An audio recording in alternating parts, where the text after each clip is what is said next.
Start. Hi friends, good evening. Welcome to Omkar all in one YouTube channel sir. So నేను ఇవాళ ఆ PhonePe స్కానర్ను అలాగే దానికి సంబంధించిన స్పీకరు పర్చేస్ చేసి తీసుకురావడం జరిగింది. అయితే ఇది నేను ఎందుకు కొన్నాను, దీని వెనకాల ఉండే కారణం ఏంటి అనేది నెక్స్ట్ వీడియోలో అయితే నేను మీకు చెప్పడం జరుగుతుంది. అయితే అంతకు ముందుగా ఈ బాక్స్ అనేది అన్బాక్సింగ్ చేద్దాం. ఈ స్పీకర్ బాక్స్ ఏదైతే ఉందో దాన్ని నేను అన్బాక్సింగ్ చేస్తాను. సో ఈరోజు కాన్సెప్ట్ ఏంటంటే ఫోన్పే స్పీకర్ బాక్స్ ఏదైతే ఉందో, అంటే ఈ స్కానర్ స్పీకర్ బాక్స్ ఏదైతే ఉందో అన్బాక్సింగ్ చేసి ఇందులో ఏమేమి వచ్చాయో మనం తెలుసుకోబోతున్నాం. రెడీ చేసేద్దాం. ఇప్పుడు ఇది ఇలా చూస్తున్నారు కదా, ఫ్లిప్కార్ట్ ద్వారా నేను దీన్ని తెప్పించడం జరిగింది. నేను ఒక షాప్ లొకేషన్ ద్వారా ఇది స్కానర్ అనేది తీసుకున్నాను.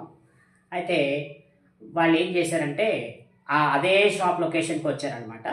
అప్పుడు నేను మా డ్రైవర్ని పంపించి ఓటీపీ చెప్పి వాళ్ళ షాప్లోనే దీన్ని ఉంచి వెళ్ళారు. అప్పుడు మా డ్రైవర్ని పంపించడం ద్వారా ఇది నా దగ్గరికి వచ్చి చేరింది. ఇప్పుడు దీన్ని నేను ఓపెన్ చేస్తున్నాను. ఏమున్నాయనేది చూస్తున్నా.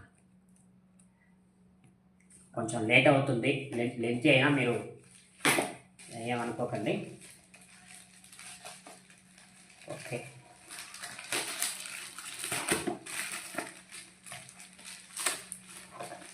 నేనైతే తీస్తున్నాను. ఇది ఇలాగైతే ఉంది, తీస్తున్నా.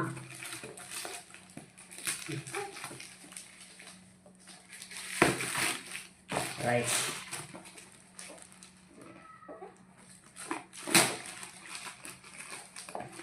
ఈ భారత్ పేకి సంబంధించిన బాక్స్ అనమాట ఇది. యాక్చువల్గా భారత్ పే స్కానర్ మాత్రం తీసుకుంటే మనకి ఏం జరుగుతుందంటే దానికి పెద్దగా అమౌంట్ పడదు. అంటే పర్చేస్ చేయకపోతే మనకి అమౌంట్ అనేది తక్కువ పడుతుంది. అయితే మనం ఈ స్కానర్ బాక్స్ అనేది చూడటం వల్ల మనకి ఏమైందంటే 300 రూపీస్ ఛార్జ్ చేశారనమాట. యా, ఇది కరెక్ట్. ఓపెన్ చేశాం. ఇందులో ఏమిచ్చాడు,